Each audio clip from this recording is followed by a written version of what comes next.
का नाम है अपने एल्स इफ कंडीशन स्टेटमेंट।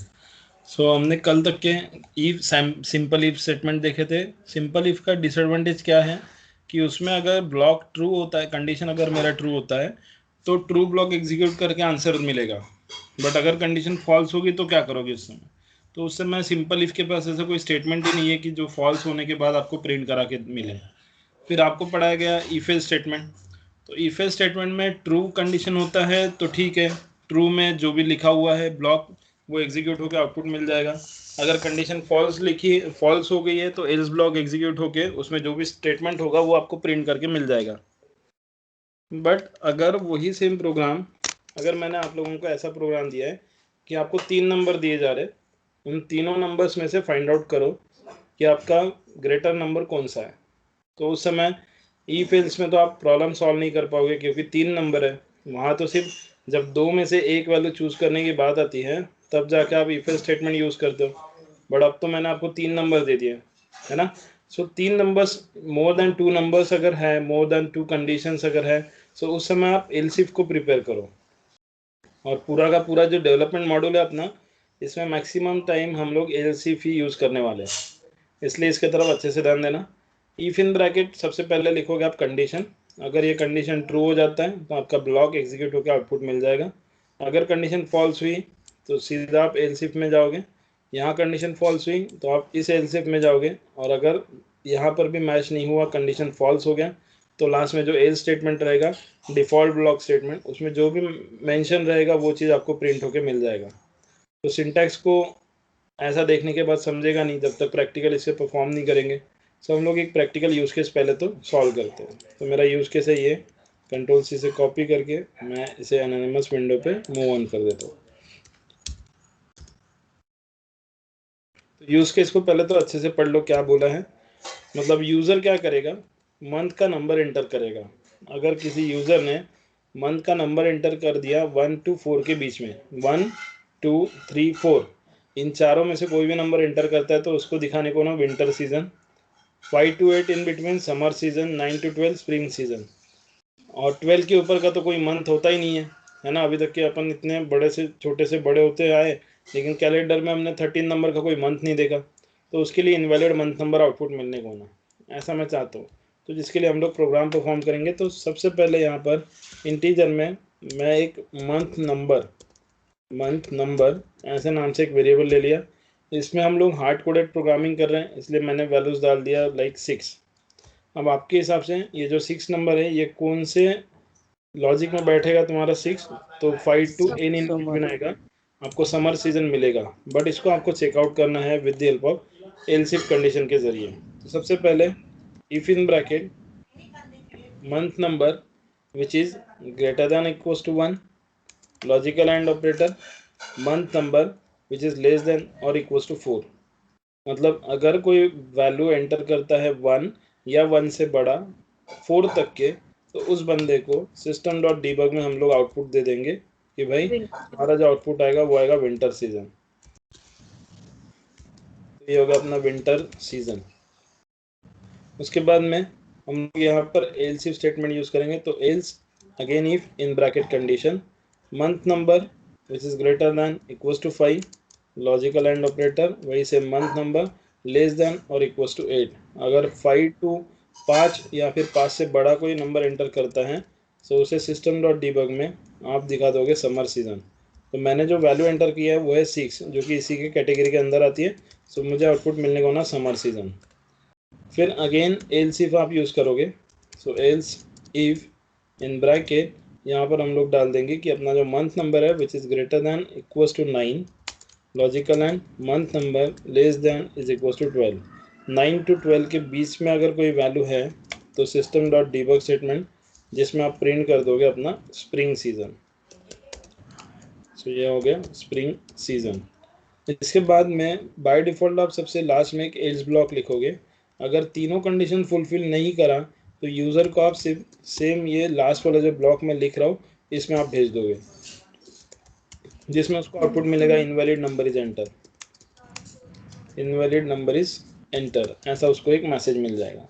सो हम लोग क्रॉस चेक कर लेते हैं कि हमने जो 6 वैल्यू डाला है उसके हिसाब से हमारा 6 इसके क्राइटेरिया में बैठता है, तो मुझे समर सीजन आउटपुट दिखाता है क्या? सो एग्जीक्यूट कर दिया हमने, सेंडिंग रिक्वेस्ट हो चुका है। आउटपुट देखते हैं कि समर सीजन दिखाता है या नहीं दिखाता। सो ये रहा अपना आउटपुट समर सीजन। अब क्या हो गया, किसी यूज़र ने यहाँ पर 67 डाल दिया, तो 67 नंबर का कोई मंथ ही अवेलेबल नहीं है अपने पास, तो उसे आउटपुट में इनवैलिड नंबर में सीधा सीधा भेजने को ना, क्योंकि ये 67 इन दोनों के बीच में चेक होगा, जो कि फॉल्स हो जाएगी कंडीशन इन दोनों के बीच में, यहाँ पर भी फॉल्स, यहाँ पर भी फॉल्स, तो आपको आंसर मिलेगा invalid number is enter. So execute कर दिए, सेंडिंग रिक्वेस्ट यहाँ पर भी हो गया, developer console and then debug only पे देखते कि इनवैलिड नंबर मिलता है क्या। सो ये रहा अपना आउटपुट। अब किसी यूज़र को क्या लगा कि सर आपने जो ये इफ लिखा है, इसके सामने जो एल्स लिखा है, इसको हटा दो ना सर, इसकी कोई गरज ही नहीं है, आपने तो सिंपली पढ़ा, ये तो वैसे ही हो गया है ना। वो भाई साहब ने यहाँ से इफ को हटा दी और उसने लॉजिक ऐसा लिख दिया, पहला इफ कंडीशन, दूसरा इफ कंडीशन, तीसरा इफ कंडीशन और चौथा एल्स। अब मैं यहाँ पर वैल्यू एंटर कर रहा हूँ 5, तो अब आप लोग बताओ अपने को आउटपुट में क्या मिलेगा? Else part sir, directly else part मिलेगा। और किसी का कुछ नया आंसर? नल मिलेगा सर, नल। नल कब मिलता है? जब आप वैल्यू एंटर नहीं करते हो, लेकिन मैंने तो 5 एंटर कर दिया है, तो हमें नल बिल्कुल नहीं कंडीशन मिलेगा। मैच नहीं। कंडीशन तो यहाँ पर मैच हो जाएगी भाई, 5 to 8 इन बिटवीन हाँ समर सीजन आउटपुट मिलेगा। और किसी का कुछ नया आंसर? तो जब आप ऐसे टाइप के प्रोग्राम को अगर प्रैक्टिस करोगे, तो आपने नंबर जो एंटर किया है वो 5 to 8 इन बिटवीन आएगा, तो आपको समर सीजन भी आउटपुट दिखेगा और उसी के नीचे इनवैलिड नंबर इज एंटर ये भी दिखेगा। क्यों? क्योंकि बाय डिफॉल्ट एल्स ब्लॉक आपका एग्जीक्यूट होगा ही होगा, क्योंकि आपने यहाँ एल्सिफ हटा दिए, एल्स जो लिखा था आपने हटा दिया उसे, तो एग्जीक्यूट कर दिया हमने, सेंडिंग रिक्वेस्ट हो गया। देख लो अपना आउटपुट क्या मिलेगा। तो आपको टोटल 2 आउटपुट मिलने को ना, पहला समर सीजन, दूसरा इनवैलिड नंबर इज एंटर। सो अगर आप ऐसा कुछ लॉजिक चेंज कर रहे हो तो ये चीज़ गलत हो जाएगा, इसीलिए आपको इसको ऐसा नहीं करना है बिल्कुल भी। आपने जो लिखा हुआ तो कोड था एलसिफ जो लिखा था, ये आपका प्रॉपर लॉजिक है, समझे? क्लियर हुआ? Yes sir. हम लोग आगे बढ़ते हैं सेशन में। Next use case, next assignment है, इसे आप लोग सॉल्व करोगे, बट पहले तो मेरे को लॉजिक बता दो अब, या फिर मैं आपको डायरेक्टली अपने इस पे लेके जाता हूँ एनोनिमस विंडो पे, आप लोग बताओ कैसे सॉल्व कर सकेंगे। ये अपना यूज केस है। क्या करना है कि अगर मैं वैल्यू एंटर करता हूँ वीक डे का 1, तो मुझे मंडे दिखने को ना, 2 एंटर करते तो ट्यूसडे, 7 एंटर करते तो संडे, 8 या 9 10 7 के ऊपर कोई भी एंटर करो, इनवैलिड वीकडे नंबर बताने को ना। कैसे लिखेंगे, लॉजिक क्या रहेगा बताओ? इंटीजर में वीकडे, वीकडे के लिए वेरिएबल ले लेता हूँ, वीकडे इज इक्वल टू क्या नंबर डालते, 5, ओके, या फिर इतना बड़ा नंबर मत डालो, 4 डाल दो, ठीक है। वीकडे इक्वल टू 4 मतलब आपके हिसाब से क्या प्रिंट होके मिलेगा? थर्सडे। थर्सडे। तो यहाँ कंडीशन चेक करना है, इफ इन ब्रैकेट, बोलो कंडीशन क्या लिखूं? वीकडे वीकडे इज इक्वल्स टू 1। अब इक्वल्स टू मतलब असाइनमेंट ऑपरेटर, आपको इक्वल्स टू 1 लिखना पड़ेगा, है ना। उसके अंदर में आप लिखोगे सिस्टम डॉट डीबग स्टेटमेंट आपका, सिस्टम डीबग, जिसमें आप मंडे। डन। इतना होने के बाद में आप एल्स स्टेटमेंट यूज करो, bracket in weekday equals to 2, बराबर। तो इसके नीचे सिस्टम डॉट डीबग स्टेटमेंट लिखोगे ट्यूसडे। सो आप लॉजिक इस तरीके से लगा सकते हो। मैं डायरेक्ट अपना एल्स पार्ट लिख देता हूँ, एल्स, ठीक है, जिसमें मैं सिस्टम डॉट डीबग स्टेटमेंट लिख रहा हूँ, जिसमें invalid number is enter, invalid number is enter, ऐसा करके एक लॉजिक लिख दिया। अब मैंने नंबर एंटर किया है 4, तो 4 मतलब आपको यहाँ मैच नहीं होगा, यहाँ मैच नहीं होगा, सीधा बताएगा इनवैलिड नंबर इज एंटर। देख लेते हैं हम लोग, एग्जीक्यूट कर लिए, इनवैलिड रिक्वेस्ट हो गया, अपने का आउटपुट मिलेगा इनवैलिड नंबर इज एंटर। अब ये जो लॉजिक मैंने जो लिखा है एकदम सिंपल सा लॉजिक लिखा है, आगे output invalid number is enter. अब इस लॉजिक को अगर किसी को लग रहा है कि नहीं सर आपने बहुत घटिया टाइप का लॉजिक लगा दिया, मैं इससे भी अच्छा लगा सकती थी या लगा सकता था, तो आप लगा सकते हो, कोई प्रॉब्लम नहीं, ठीक है। मेरे घटिया लॉजिक को यूज़ बिल्कुल मत करो, आप अपना दिमाग दौड़ाओ। आप दिमाग कहाँ तक के दौड़ाओगे वो भी बता दो, कि आप कंडीशन ऐसा लिख सकोगे, weekday which is greater than 1, greater than और इक्वल्स टू 1, बराबर। ये आपका कंडीशन हो सकता है। अगर ग्रेटर देन और इक्वल्स टू 1, अगर कोई बंदा 1 या तो 1 से बड़ा एंटर करता है तो इस समय इसकी कंडीशन सही में ट्रू होगी या फॉल्स होगी, बताओ तो। इसके लिए ये कंडीशन सेटिस्फाइड होगी क्या? वीक डे इक्वल्स टू 1 के लिए सेटिस्फाइड होगी, लेकिन ग्रेटर देन के लिए मैं फिर 2 3 4 अदर वीक डेज भी शो करेगा ना। उसके लिए वो फॉल्स हो जाएगी। इनवैलिड आप कंडीशन यहाँ कैसे लिख सकते हैं?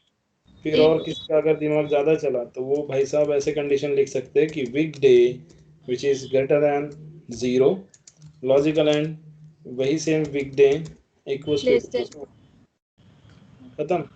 ठीक है, ग्रेटर देन 0 मतलब 1 और 1 इक्वल्स टू मतलब 1, कंडीशन ट्रू हो जाएगी, आउटपुट मिल जाएगा मंडे। तो इस टाइप से भी आप कंडीशन लिख सकते हो, या और किसी के कुछ दिमाग में और अच्छा कुछ कंडीशन है तो वो लगा सकता है। ठीक है, बट मेरे हिसाब से कोड को ज़्यादा एक मतलब ज़्यादा ही कॉम्प्लिकेटेड खुद से करो मत, नहीं तो आप खुद ही कंफ्यूज हो जाओगे। उससे बेटर जो सिंपल सा है जिसमें आउटपुट आ रहा है एक झटके में, तो उसी को परफॉर्म करो ना। क्यों ज़्यादा दिमाग खर्चा करते हो? ठीक है, दिमाग खर्चा करना ही है तो यहाँ पर बिल्कुल मत करना, क्योंकि ये तो जस्ट इंट्रोडक्टरी पोर्शन है अपना चल रहा। इसके बाद में जो टॉपिक स्टार्ट हो गए सब प्रोग्राम्स हैं, ठीक है, कलेक्शंस हैं, उसमें ये लॉजिक आप लोग लगाना, वहाँ आपको काम में आएगा। ठीक है, सो हम लोग आगे बढ़ते हैं। नेक्स्ट असाइनमेंट आप लोग सॉल्व करोगे। Write an apex program to print month number based on 1 number enter करेगा तो जनवरी आएगा, 2 एंटर करेगा फरवरी, 12 एंटर करेगा तो दिसंबर, अगर 13 एंटर किया तो इनवैलिड नंबर। अब आपके लिए ये यूज़ केस आप अभी सॉल्व करेंगे। ठीक है, इस यूज़ केस को हम लोग अभी सॉल्व करेंगे। तो ये मेरा यूज़ केस यहाँ पर मैं कॉपी पेस्ट कर दिया। अब आप लोग बताओगे कि किस टाइप से इसको सॉल्व किया जा सकता है। पहले करना क्या है अच्छे समझ लो। आप अगर कोई बंदा मार्केट में जा रहा है किसी मॉल में, उसने बिलो 10,000 रुपीज़ का सामान परचेस किया, उसने प्रोडक्ट या फिर आइटम परचेस किया बिलो 10,000 रुपीज़ का, 8,000 का, 5,000 का, है ना। सो उसे डिस्काउंट देगा वो मॉल वाला 10% का, कि भाई साहब आपने 10,000 के नीचे खरीदी करा, 1,000 से ऊपर और 10,000 के नीचे, ठीक है, 1 to 10 इन बिटवीन अगर आप परचेसिंग करते हो तो हम लोग आपको डिस्काउंट देंगे 10%। फिर कोई बंदा जा रहा है जिसका ज़्यादा पैसा है, तो वो 10,000 और 20,000 के बीच में अगर खरीदारी कर रहा है तो उसे 25% का डिस्काउंट मिलेगा। और अगर ग्रेटर दैन 20,000 करता है कोई बंदा परचेसिंग तो उसे 35% मिलेगा। और अब तो ऐसा समय चल रहा है किसी मॉल में अगर 20,000 के ऊपर अगर परचेसिंग कर रहा है तो वो तो सीधा सीधा 50% डिस्काउंट देने के लिए रेडी है, क्योंकि मॉल चालू ही नहीं है, बेचारे कैसे करेंगे, है ना। सो ये अपना एक एग्जाम्पल प्रोग्राम है। ये कंडीशन मैंने आपको बता दिया, जिसके लिए आपको सबसे पहले तो बिल अमाउंट कैलकुलेट करना पड़ेगा, है ना। सो बिल अमाउंट कैलकुलेट कैसे किया जाएगा?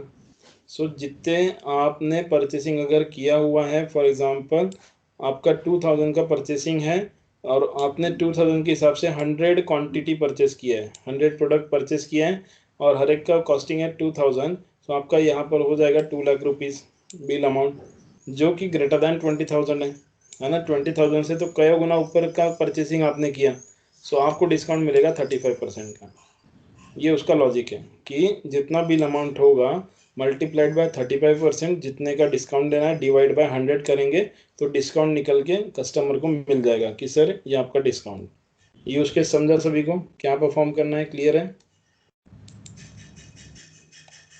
यहाँ तक समझे क्या यूज केस में क्या परफॉर्म करना है? हाँ सर। चलो, तो आपको सबसे पहले क्या क्या एंटर करना पड़ेगा, क्या कैलकुलेट पहले करना पड़ेगा? तो मेरे हिसाब से आप लोगों को बिल अमाउंट पहले कैलकुलेट करना पड़ेगा, है ना, क्योंकि बिल अमाउंट के ऊपर ही तो कंडीशन लिखी जाएगी। जो बिल अमाउंट कैलकुलेट करोगे उसके लिए आपको लगेगा यूनिट प्राइस का वैल्यू और क्वांटिटी का वैल्यू, बराबर।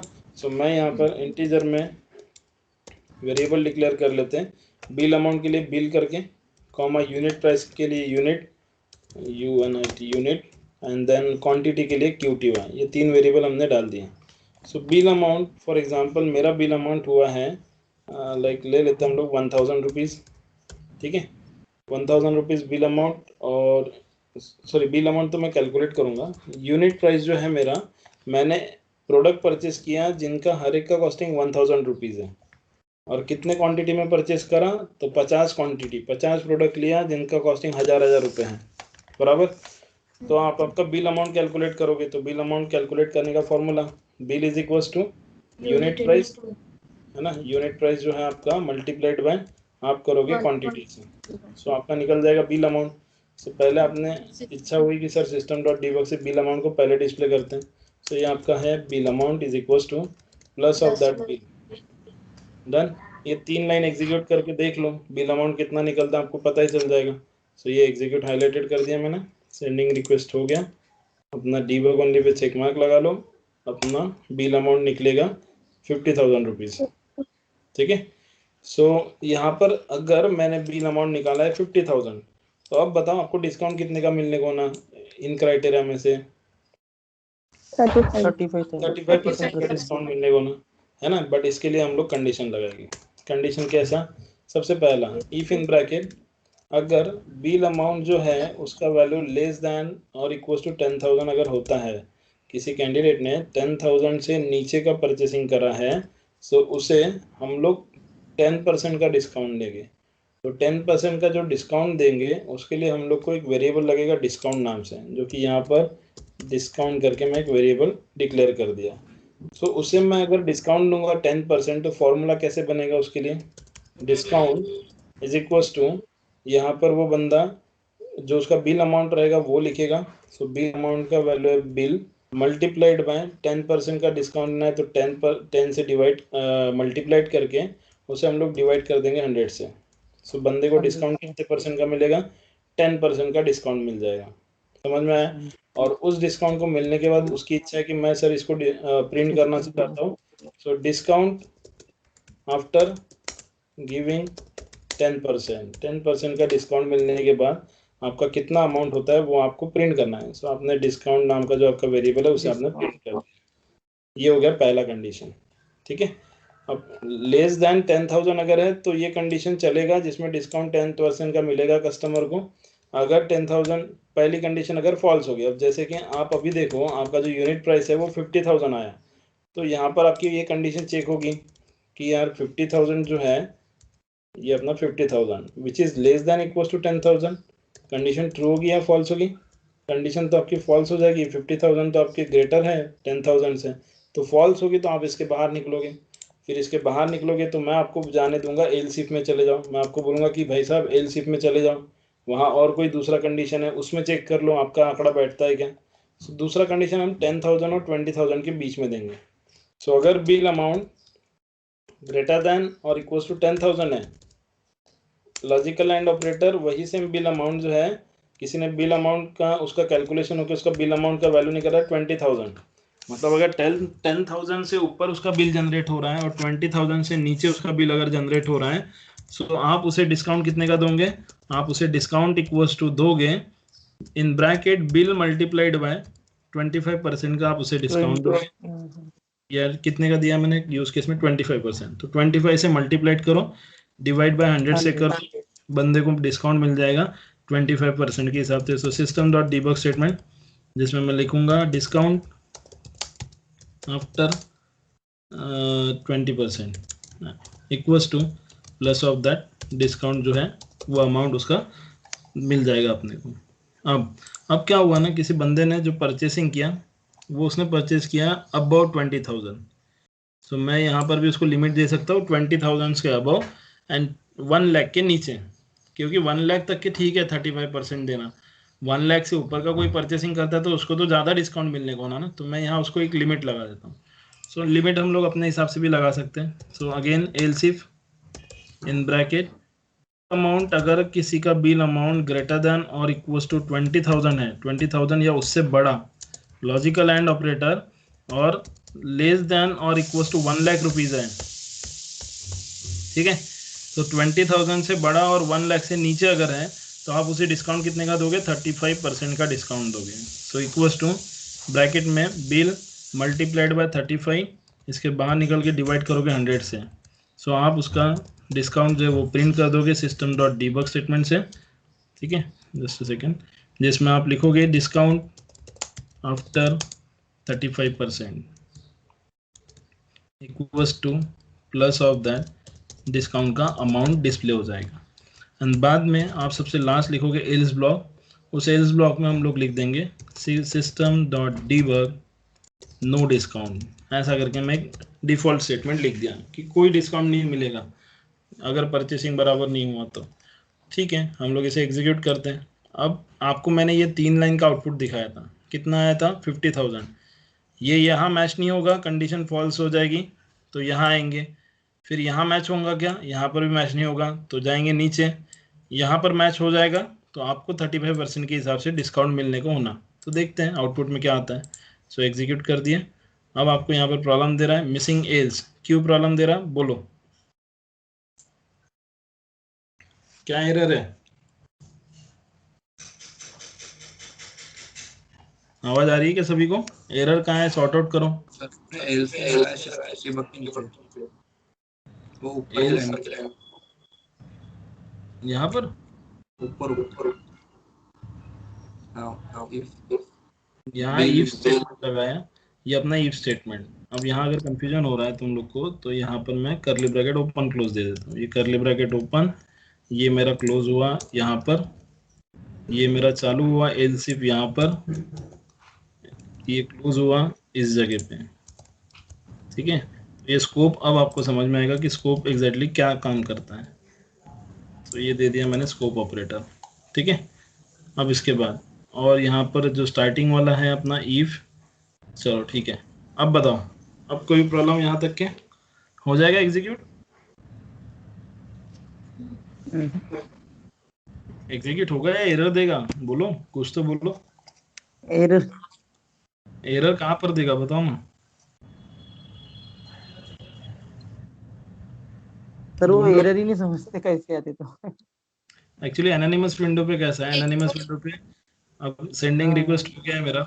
ठीक है, एक्चुअली जो स्कोप था वो स्कोप उसे समझ में नहीं आ रहा था कि आपने मेरे को कहाँ से कहाँ तक के स्कोप दिया है। सो हर कोई ऑपरेशंस परफॉर्म करते समय करली ब्रैकेट क्लोजिंग ओपन जो मैं नहीं देता हूँ उसको प्रीफर मत करो। ठीक है, आप लोग अभी स्टार्टिंग में हो तो आप देते जाओ स्कोप ऑपरेटर, तो उसको समझेगा कि भाई मेरा स्कोप अगर ये कंडीशन ट्रू हुई तो मेरा जो स्कोप है वो यहाँ से यहाँ तक के है, मैं इतनी जगह में खेलूंगा। ठीक है, अगर कंडीशन फॉल्स हुई तो फिर यहाँ जाएंगे और यहाँ कंडीशन ट्रू हुई तो इसका स्कोप यहाँ से यहाँ तक के। ये स्कोप रिजोल्यूशन ऑपरेटर आप जिसको बोलते हो ना, स्कोप रिजोल्यूशन ऑपरेटर, तो ये आपका वही है करली ब्रैकेट ओपन क्लोज। इसको आप स्कोप दे रहे हैं कि यहाँ से इतना ही तेरे को बताना है। अगर ट्रू हुआ तो, फॉल्स हुआ तो सीधा बाहर निकल जा, फिर ट्रू हुआ तो अगेन यहाँ से यहाँ तक के बताएंगे। तो हम लोग इसको एग्जीक्यूट तो कर दिए। देखते सेंडिंग रिक्वेस्ट में आउटपुट क्या दे रहा है एग्जैक्टली, क्योंकि सेंडिंग रिक्वेस्ट हो गया मतलब आउटपुट मिल गया तो खुश नहीं हो जाना, प्रॉपरली आउटपुट भी मिलने को होना। तो देखो आपको प्रॉपरली आउटपुट मिल रहा है कि आपका बिल अमाउंट 50,000 है जो कि 20,000 और 1 लाख रुपीज़ के बिटवीन है करके आपको डिस्काउंट मिल रहा है 35% के हिसाब से 17,500 रुपये का। समझे? सो ये आपका हो गया program solve else if statement के जरिए। क्लियर हुआ क्या सभी को? Yes sir. और अगर आपको चेंज कर सकते हो, मेरे घटिया लॉजिक अगर यूज नहीं करना है मत करो, और कुछ अच्छा लगा सकते हो तो यूज करो, है ना, बट आउटपुट प्रॉपरली मिलने को होना, है ना। नहीं तो कैसा होगा कि अब जैसे कि यहाँ पर मैंने फॉर एग्जांपल यहाँ पर 10 डाल दिया और यहाँ पर क्वांटिटी डाल दिया 5, या फिर 100 डाल देता हूँ, 100 मल्टीप्लाई 500 हो जाएगा, 1000 डाल देते हैं। ठीक है, तो यहाँ पर मैंने क्वांटिटी डाल दिया इतना। तो पहले तो इन 3 लाइन का आप एग्जीक्यूशंस देख लो कितना आता है। तो अब आपने आंकड़े चेंज कर दिया तो आपका बिल अमाउंट देख लो कितना निकलता है। तो बिल अमाउंट निकल रहा है मेरा 5,000 रुपये। सो ये 5,000 रुपये तुम्हारा कौन से क्राइटेरिया में बैठेगा, लेस दैन इक्वल टू 10,000 वाली क्राइटेरिया में बैठेगा। सो आपको जो डिस्काउंट मिलने को ना अब इतना मिलने को ना, है ना। तो भी देख लो आप सही मिलता है या गलत मिलता है। तो फिर से इसको एग्जीक्यूट हाईलाइटेड पे मैंने क्लिक कर दिया, सेंडिंग रिक्वेस्ट हो गया। देखते 10% का डिस्काउंट देते कि और कुछ देता है। तो ये आपका आ गया डिस्काउंट आफ्टर गिविंग 10%, 500 रुपये का डिस्काउंट मिलेगा 5,000 की खरीदी पे। समझे? क्लियर हुआ? सो यहाँ पर भी आपको चेंज कर करके देखना है कि मेरा सही चल रहा है कि नहीं चल रहा है। नहीं तो पता चला आपने यहाँ 1000 की और यहाँ 5 की है तब भी आपको डिस्काउंट मिल रहा है 35% का, तो वो बेचारा मॉल वाला तो लूट जाएगा।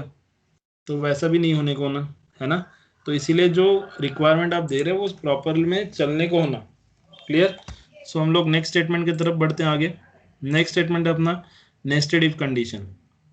नेस्टेड इफ कंडीशन हम लोग बहुत कम रेयर केस में यूज़ करेंगे, इसीलिए मैं ज़्यादा यूज़ केस इसके दिया नहीं हूँ। तब भी आप सिंटैक्स समझ लीजिए इफ इन ब्रैकेट कंडीशन लिखा जाएगा, और अगर कंडीशन ट्रू होती है तो जो मैंने लिख के दिया है राइट दी स्टेटमेंट, वो एग्जीक्यूट होकर आपको आउटपुट मिलेगा।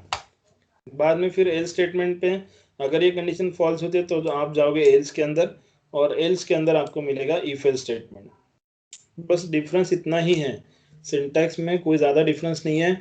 हम लोग इसके पहले एल्स इफ लिखते थे, सबसे लास्ट में रहता था अपना एल्स ब्लॉक, बट यहाँ कैसा हो रहा है, यहाँ एल्स के अंदर में इफ एल्स चलेगा। क्लियर? सो आते हैं हम लोग अपने यूज केस पे। सो यूज केस मुझे जो बोला है, ये यूज केस आप लोगों को परफॉर्म करना है। मैंने यूज केस को सॉल्व करके दिया है नीचे, तब भी मैं एक्सप्लेन करके बता देता हूँ। जैसा जैसा पॉइंट वाइज दिया है वैसे वैसे ही आपको यहाँ पर यूज केस को सॉल्व करना है। तो point number 1, we have 5 subject marks of the student. 5 subject के मार्क्स आप डालोगे, उसका कैलकुलेट करोगे टोटल कैलकुलेट करने के बाद उस टोटल को डिस्प्ले कर दो। देन फाइंड आउट करोगे आप रिजल्ट। तो रिजल्ट पास है या फेल है ये कैसे पता चलेगा? इसके पहले सेम एग्जाम्पल प्रोग्राम हमने लिया है। तो पास कब रहेगा कैंडिडेट? जब उसे हर सब्जेक्ट में 40 के ऊपर मार्क मिलेगा। तो 40 के ऊपर अगर मार्क मिला है तो तब जाके आप उसका टोटल प्रिंट करोगे, एवरेज मार्क्स प्रिंट करोगे। इतना होने के बाद फिर फाइंड आउट करोगे स्टूडेंट के ग्रेड के हिसाब से कि उसको कितना ग्रेड देने को ना हमने। तो उसके लिए मैंने कंडीशन यहाँ लिख के दिया है कि अगर बंदे को जो एवरेज मार्क्स मिला है वो ग्रेटर दैन इक्वल्स टू 60 अगर है तो ग्रेड ए मिलने को ना, 50 to 60 के बीच में तो ग्रेड बी मिलने को ना, एंड 40 to 50 के बीच में तो ग्रेड सी मिलने को ना। और अगर इससे नीचे है तो फेल हो जाएगा कैंडिडेट, और वहाँ पर हम लोग लिख देंगे बेटर लक नेक्स्ट टाइम, और उसका टोटल मार्क्स प्रिंट कर देंगे। तो ये अपना यूज़ केस है। तो यहाँ मैंने जैसे जैसे पॉइंट दिया है वैसे वैसे ही यूज़ केस सॉल्व करना है। तो वैसा सेम यूज़ केस मैंने यहाँ पर परफॉर्म करके आप लोगों को दिया है। सेम यूज़ केस प्रैक्टिस करो, जम जाएगा, कोई ज़्यादा कॉम्प्लिकेटेड है नहीं। हम लोग ने सेम टास्क इसके पहले शायद से मैंने इफ एल्स स्टेटमेंट के जरिए आपको ये चीज़ पढ़ाया है, कल के सेशन में हुआ था ना शायद अपना ये पासकल का। हाँ हाँ सर। सर। तो इसे परफॉर्म करो with the help of nested if condition. ठीक है, प्रोग्राम में कोई एरर नहीं है क्योंकि इतनी सारी बैचेस हो रही है, मेरे को अभी तक के कंप्लेंट तो आया नहीं, लेकिन अगर होगी भी तो मेरे को बता दो कि सर इस प्रोग्राम में मुझे एरर आ रहा है, कॉपी पेस्ट करने के बाद में भी, तो हम लोग उसको सॉर्ट आउट करेंगे। बट जहाँ तक मेरा सवाल है कि यहाँ पर एरर कहीं नहीं है, आप प्रैक्टिस कर सकते हो। अब यहाँ जो मैं ये 4-5 लाइन वेस्ट किया फालतू की, इसको आप वेस्ट मत करो, इसी लाइन में आप वैल्यूज असाइन कर दो, चलेगा। ठीक है, सो हम लोग अपना नेक्स्ट स्टेटमेंट की तरफ जाते हैं, स्विच के स्टेटमेंट। कर लोगे क्या? नेस्टेड इफ कंडीशन का जो एक एग्जांपल दिया है उसको सॉल्व करोगे पक्का? Yes sir. हाँ यस सर। ठीक है, सो नेक्स्ट स्टेटमेंट है अपना स्विच के स्टेटमेंट। अब स्विच के स्टेटमेंट आपने इसके पहले भी पढ़ चुके हो, जो कि C language, C plus plus and Java में वगैरह पढ़ चुके हो, है ना? आपने तो इंजीनियर बन गए तो हर कोई इंजीनियर ने सी भी पढ़ा रहता है, सी प्लस भी पढ़ा रहता है, एसक्यूएल भी पढ़ा रहता है, डॉट नेट भी पढ़ा रहता है, एचटीएमएल भी पढ़ लेता है, वो विजुअल बेसिक भी पढ़ लेता है। पढ़ता तो सब कुछ है, लेकिन जब पूछते हैं क्या आता तो सिर्फ उसको थ्योरी फंडे आते हैं। तो थ्योरी में अपने को कुछ करना नहीं है, अभी हम लोग बाहर निकल गए उस दुनिया से, अभी टोटल प्रैक्टिकल इम्प्लीमेंटेशन पे काम करना है। सो स्विच के स्टेटमेंट का सिंटैक्स आपने एक घटिया वाला सिंटैक्स पढ़े होंगे इसके पहले, जिसमें स्विच इन ब्रैकेट एक्सप्रेशन, फिर केस 1, फिर ब्रेक स्टेटमेंट, फिर केस 2, फिर ब्रेक स्टेटमेंट, है ना? और सबसे लास्ट में रहता है बाय डिफॉल्ट स्टेटमेंट। तो ये ऐसा घटिया सिंटैक्स एपेक्स प्रोग्रामिंग में नहीं चलता। एपेक्स प्रोग्रामिंग यूज़र को जल्दी समझने के लिए ही बनाया गया है। तो इसमें इसका सिंटैक्स कैसा है? अगर गाड़ी स्टार्ट करना है तो गाड़ी में चाबी लगाओगे, चाबी घुमाओगे नहीं, स्विच को ऑन करोगे नहीं तो गाड़ी स्टार्ट होगी नहीं। तो वैसे ही यहाँ पर होगा, स्विच लगाने के बाद उस स्विच को ऑन करोगे, ऑन करने के बाद आपका वेरिएबल या एक्सप्रेशन रीड होगा, उसके हिसाब से आपकी कौन सी वैल्यू बैठती है, when value 1, when value 2।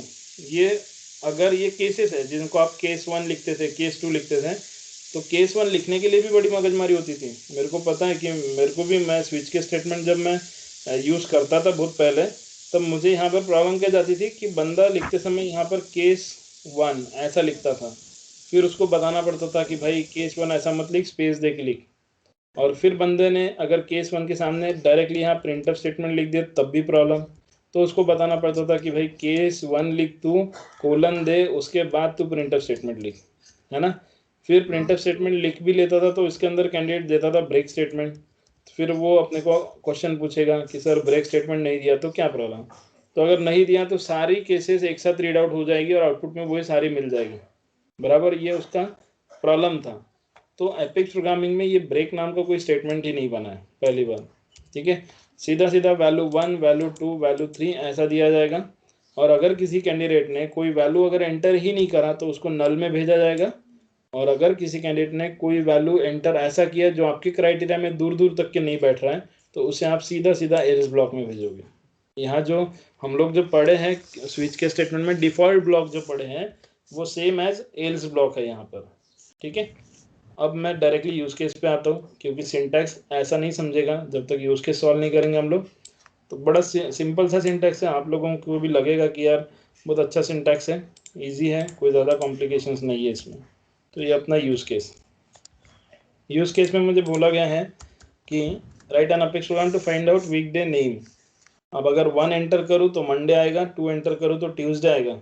Same example program else if के जरिए अब भी परफॉर्म हुआ थोड़ी देर पहले, लेकिन यही एग्जाम्पल प्रोग्राम अभी आपको स्विच केस के जरिए परफॉर्म करना है। तो मैं यहाँ पर एक डेटा टाइप ले लेता हूँ integer, weekday is equal to, अगर कैंडिडेट ने वैल्यू एंटर कर दिया 4, तो 4 नंबर का जो डे है वो रहेगा थर्सडे, बराबर, वो प्रिंट होके मिलने को होना। बट हमें ये प्रोग्राम एल्स इफ से ना सॉल्व करते हुए स्विच केस से सॉल्व करना है, तो हम लोग लगाएंगे स्विच। तो स्विच लगाने के बाद स्विच को ऑन करो, स्विच ऑन करने के बाद जो नंबर है 4 वो कौन से वेरिएबल में गया, वीकडे वेरिएबल में गया, तो वो वेरिएबल दो यहाँ पर। क्लियर? इतना होने के बाद कर्ली ब्रैकेट ओपन करो, और यहाँ पर व्हेन अगर 1 लिखता है कोई कैंडिडेट, तो उसको 1 के अंदर आके सिस्टम डॉट डीबग में आप लोग दिखा दोगे कि भाई 1 नंबर अगर तू एंटर करता है तो मैं तेरे को आउटपुट दिखाऊंगा मंडे, बराबर। अगर किसी कैंडिडेट ने 1 एंटर नहीं करा, उसने 2 एंटर करा, तो 2 के समय क्या आउटपुट दिखाओगे आप उसे, तो सिस्टम डॉट डीबग स्टेटमेंट से आप उसे आउटपुट दिखाओगे ट्यूसडे। क्लियर?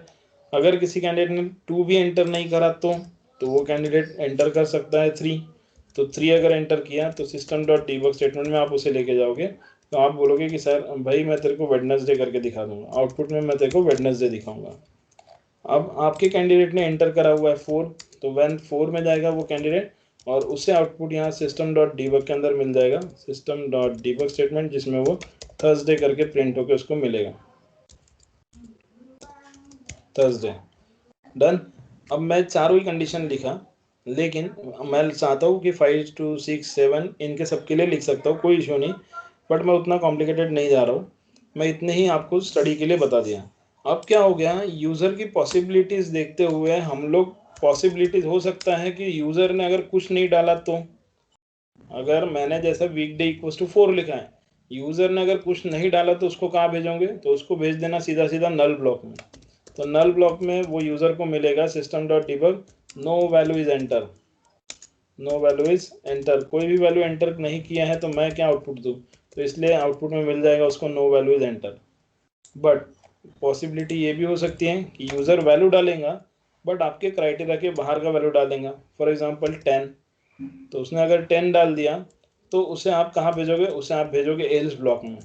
उससे आप बोलोगे कि भाई तुम एक ऐसे स्पेशल यूज़र हो कि हमारे पास ऐसी कोई कंडीशन ही, ऐसी कोई केस ही नहीं है हमारे पास जो हम आपको दिखा सके, तो आपको हम लोग सीधा सीधा भेज देंगे system dot debug invalid number is enter. उसे हम लोग बता देंगे कि भाई तुमने इनवैलिड नंबर को एंटर करे हो, तो हम आपको आउटपुट में कुछ नहीं दिखा सकते। क्लियर? सो ये हो गया आपका स्विच केस स्टेटमेंट रेडी। अब आपने जो नंबर एंटर किया है वो है 4, तो 4 इसके साथ मैच नहीं होगा, इसके साथ मैच नहीं होगा, इसके साथ नहीं होगा, इसके साथ हो जाएगा, आउटपुट मिलेगा थर्सडे। देख लो एग्जीक्यूट करके, एग्जीक्यूट कर दिया मैंने, आउटपुट मिल जाएगा थर्सडे करके। सो कोई ब्रेक स्टेटमेंट नहीं लिखा, कोई कुछ नहीं लिखा, वो बराबर अपने ही केस में जाएगा, आउटपुट मिलेगा थर्सडे। अब क्या हो गया, किसी यूज़र ने जो नंबर डाला 4, उसने यहाँ पर नंबर इंक्लूड ही नहीं करा, सो नंबर डाले ही नहीं, तो उसे कहाँ भेजेंगे, तो वो जाएगा सीधा नल ब्लॉक में। सही में जाता है क्या, देखते हैं। एग्जीक्यूट कर दिए, सेंडिंग रिक्वेस्ट हो गया, नो वैल्यू इज एंटर ऐसा आउटपुट दिखाने को ना, सो ये हो गया अपना output, no value is enter. अब क्या होगा कि पॉसिबिलिटी ये भी हो सकती है कि यूज़र ने वैल्यू डाला बट उसने गलत ही वैल्यू डाल दिया 12, और 12 नंबर का कोई डे ही नहीं रहता अपने पास, है ना, संडे तक के तो रहते 7 दिन, उसके अलावा कोई 12 डे रहते ही नहीं है। तो उसे आप कहाँ भेजोगे, एल्स ब्लॉक में, कि भाई आप एक स्पेशल यूजर हो जो हमारे क्राइटेरिया में आप बैठते नहीं हो, आप सीधा सीधा हम आपको ये आउटपुट दिखाएंगे। सो आपने एग्जीक्यूट कर दी, सेंडिंग रिक्वेस्ट हो गया, अपने को आउटपुट मिलेगा इनवैलिड नंबर इज एंटर। तो ये रहा अपना output, invalid number is enter. Clear. अब क्या हो गया, किसी यूज़र ने, उसको लगा कि यार सर ने when 1 when 2 when 3 ये सब कुछ बराबर लिखे, लेकिन मुझे जो ये नल ब्लॉक है ना, उसने इसको लिखते समय लास्ट में लिखा।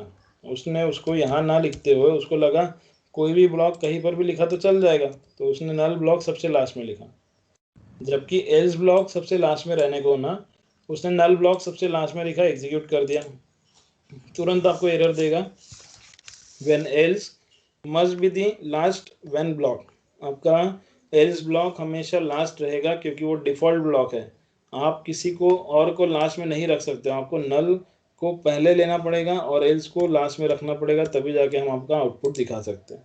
क्लियर। तो मैंने सारी पॉसिबिलिटीज़ बता दिया जो जो पॉसिबिलिटीज़ हो सकती थी। इतना स्टेप सभी को समझा?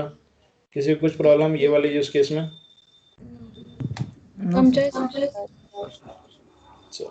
सो नेक्स्ट यूज केस की तरफ जा रहे हैं। नेक्स्ट यूज केस अपना है अकाउंट ऑब्जेक्ट, कॉन्टैक्ट ऑब्जेक्ट। अब ये यूज केस क्या है, इसे आप पहले अच्छे से समझ लो। अब ये जो नंबर लिखा है ये क्या है बताओ तो? सेल्सफोर्स एडमिनिस्ट्रेशन आप लोग पढ़ चुके हो। ये जो लिखा है मैंने, ये आईडी है, किसका आईडी है? ऑब्जेक्ट का आईडी, बराबर। सो ये है मेरा लॉगिन यूआई, ये मेरा अकाउंट ऑब्जेक्ट। जब भी कोई ऑब्जेक्ट पे हम लोग क्लिक करते हैं तो ऊपर में यूआरएल पे मुझे उसका ऑब्जेक्ट आईडी दिखाई देता है 001। अब इस ऑब्जेक्ट के अंदर ये जो रिकॉर्ड है, अगर मैं इसको ओपन करूं तो इस ऑब्जेक्ट का रिकॉर्ड आईडी यहाँ पर दिखेगा, और ये रिकॉर्ड आईडी के जरिए भी हम लोग पहचान सकते हैं कि ये रिकॉर्ड आईडी कौन से ऑब्जेक्ट का है, क्योंकि इस रिकॉर्ड आईडी में स्टार्टिंग के जो 3 डिजिट है वो आपका इंडिकेट होता है कि ये आपका ऑब्जेक्ट आईडी है। समझे? स्टार्टिंग के जो 3 डिजिट है वो आपको रिप्रेजेंट कराते हैं कि ये अकाउंट ऑब्जेक्ट के अंदर का रिकॉर्ड है। वैसे ही अगर आप कोई दूसरा ऑब्जेक्ट देखते हैं लाइक कॉन्टैक्ट ऑब्जेक्ट, तो कॉन्टैक्ट ऑब्जेक्ट का ऑब्जेक्ट आईडी है 003, और अगर मैं इसके अंदर से कोई एक रिकॉर्ड ओपन करता हूँ तो आपको इस रिकॉर्ड के स्टार्टिंग में मिलेगा 003। मतलब आप ये देख के समझ जाओगे कि सर ये कॉन्टैक्ट ऑब्जेक्ट का रिकॉर्ड है करके, क्योंकि स्टार्टिंग में उसका ऑब्जेक्ट आईडी दिया हुआ है। सो मुझे यही टास्क परफॉर्म करना है अपने स्विच केस के ज़रिए। सो मैं ये कोड डिलीट कर दिया। अब मेरा टास्क क्या है, मैं एक रिकॉर्ड आईडी एंटर करूँगा। फॉर एग्जांपल ये रिकॉर्ड आईडी है। अब इस रिकॉर्ड आईडी को अगर मैंने आपको बोला ये पहचानो कौन से ऑब्जेक्ट से रिलेटेड है, सो आप 006 जिससे मैच होता है उससे आप समझ जाओगे कि सर ये इस पर्टिकुलर ऑब्जेक्ट के अंदर का रिकॉर्ड है। ऐसा ही सेम प्रोग्राम मेरे को परफॉर्म करना है।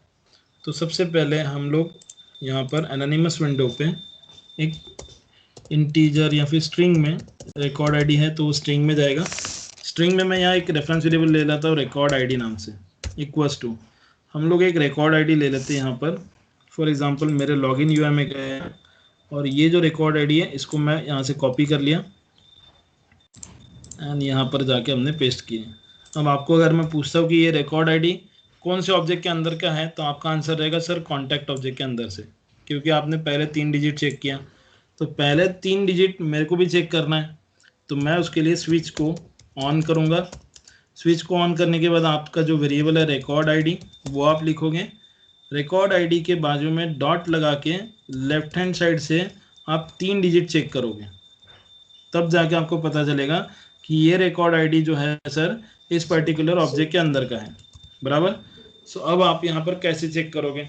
सो सबसे पहले वैन, मैं यहाँ लिख दिया वैन सिंगल इनवर्ट कॉमा में मैं यहाँ रिकॉर्ड आईडी डाल दूंगा। सो रिकॉर्ड आईडी हम लोग पहले डालेंगे अकाउंट ऑब्जेक्ट का। तो अभी आपने देखा अकाउंट ऑब्जेक्ट का रिकॉर्ड आईडी है 001।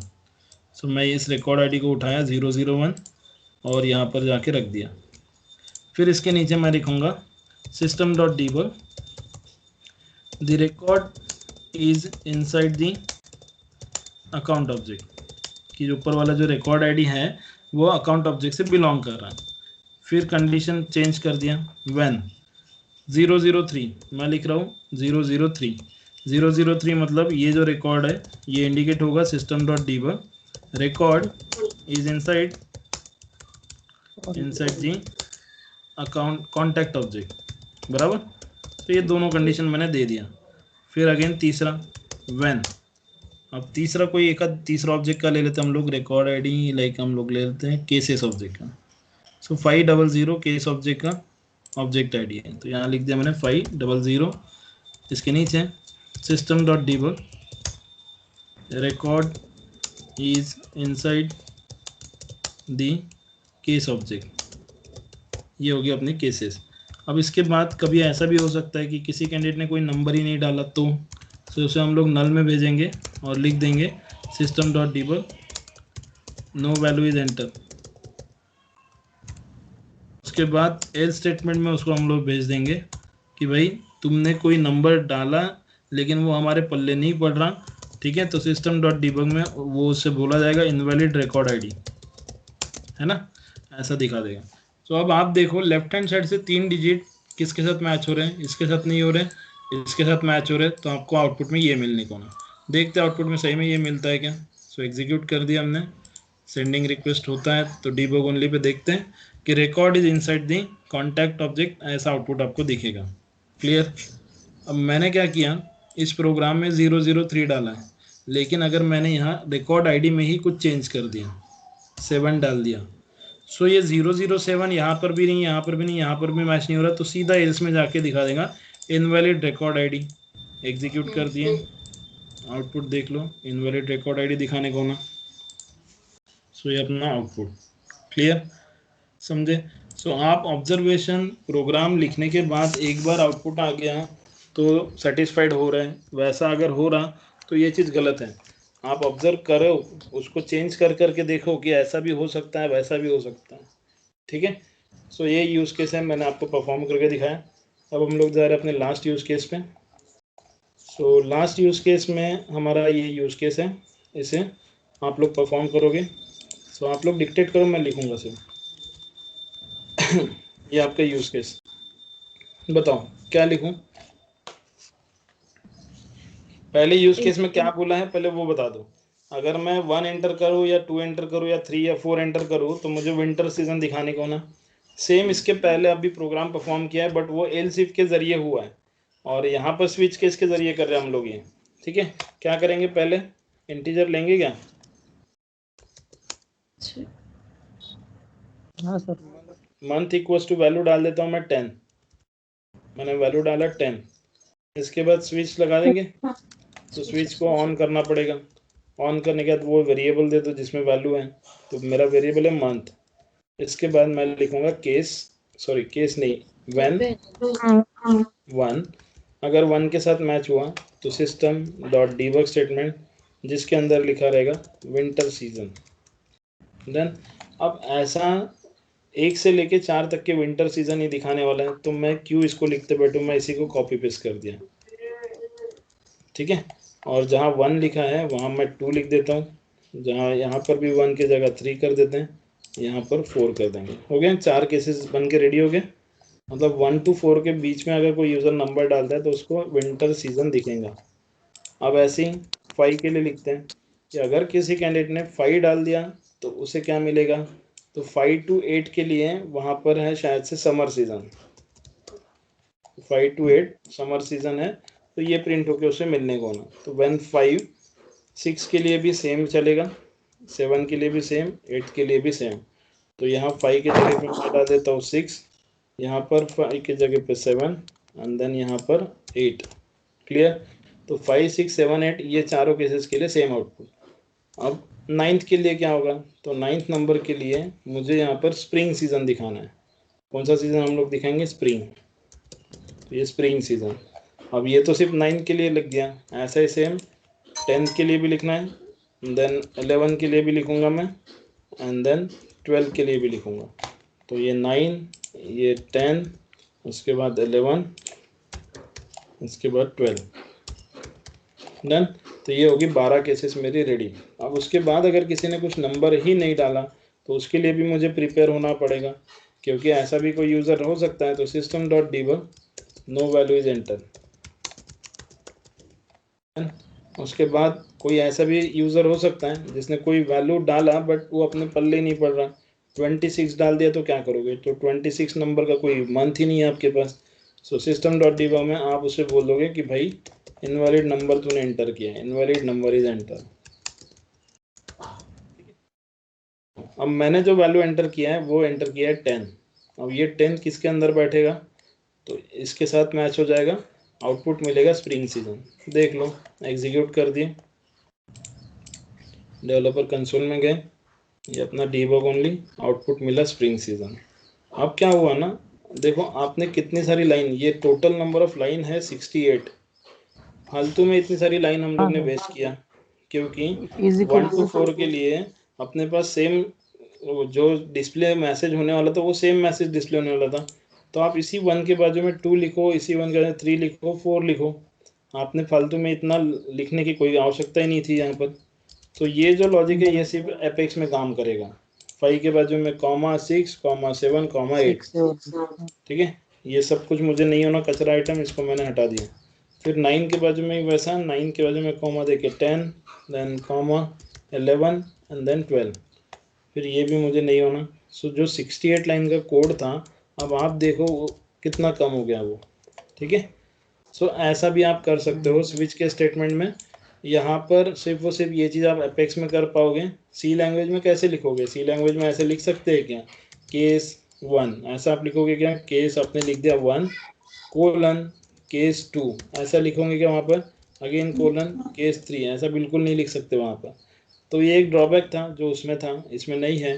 सो आप बता दिया मैंने कैसे यूज़ करना है। तो देख लो, मैं यहाँ 10 की जगह पे 11 डाल देता हूँ, मेरा 11 इन चारों में से एक के साथ मैच होगा। स्प्रिंग सीजन दिखाने को ना, एग्जीक्यूट कर दिए, आउटपुट देख लो, तो आपको आउटपुट मिलेगा स्प्रिंग सीजन। ये रहा मेरा आउटपुट। क्लियर, समझा क्या। तो ये था अपना स्विच के स्टेटमेंट। यहाँ तक के सभी को सब कुछ क्लियर है। तो इसको प्रैक्टिस करो। आज आप लोगों को else if statement, nested if, switch case, इन तीनों की प्रैक्टिस करना है। प्रैक्टिस करने के बाद स्क्रीनशॉट भेजो अगर टाइम मिलता है तो, नहीं भेजे तो भी कोई प्रॉब्लम नहीं। कल के सेशन में, कल भलाई संडे है, सो कल संडे है, हम लोग परसों ही लेते सेशन डायरेक्टली, कल नहीं रखते। तो परसों हम लोग इटरेटिव स्टेटमेंट स्टार्ट करेंगे, और परसों के दिन इटरेटिव स्टेटमेंट ख़त्म करके मैं एरे स्टार्ट करूँगा। सो एरे एक इम्पॉर्टेंट टॉपिक है, उसको मिस मत करना, क्योंकि आप लोगों ने जो एरे पढ़े हो उसमें आपने 1 डायमेंशनल, 2 डायमेंशनल, मल्टी डायमेंशनल ऐसे एरे पढ़े हो। हम लोग वैसा कुछ नहीं पढ़ने वाले, इसमें सिर्फ एरे ही है, ना कोई डायमेंशनल है ना कुछ है, ठीक है। और एरे कैसे क्रिएट करा जाता है, अगर ये आप लोग में से किसी को पूछूं तो आपको नहीं बताते आएगा, बताते आता है तो अच्छी बात है, कोई प्रॉब्लम नहीं। बट फिर से मैं बता दूंगा हाउ टू क्रिएट एरे, क्योंकि एरे का सिर्फ डेफिनेशन अपने को पता रहता है। Array is a collection of similar elements of data type, बराबर। बट इसमें सिर्फ डेफिनेशन से काम नहीं चलेगा, तो अपने को एरे क्रिएट करना है, उसको डिस्प्ले करना है, एलिमेंट ऐड करना है, बाहर निकालना है, सब कुछ करना है। सो हम लोग मंडे को स्टार्ट करेंगे अपना iterative statement, while, do while, for. इसमें और एक एक्स्ट्रा का स्टेटमेंट है जो कि एनहांस फॉर लूप। ये चीज़ आपने किसी के अंदर पढ़े नहीं हो अब तक के, ये सिर्फ एपेक्स के अंदर ही मिलेगा, जो कि बहुत ज़्यादा इजी है, और इसी को हम लोग मैक्सिमम टाइम यूज़ करते हैं। एनहांस फॉर लूप अच्छा फैसिलिटी देता है, इसलिए इसको यूज़ किया जाएगा ज़्यादा बार। ओके, सो हम लोग मंडे को मिलते हैं, सेम टाइमिंग 9:30 को। बाकी सब कुछ क्लियर है, किसी को डाउट कुछ क्वेरी है तो पूछ सकते हो।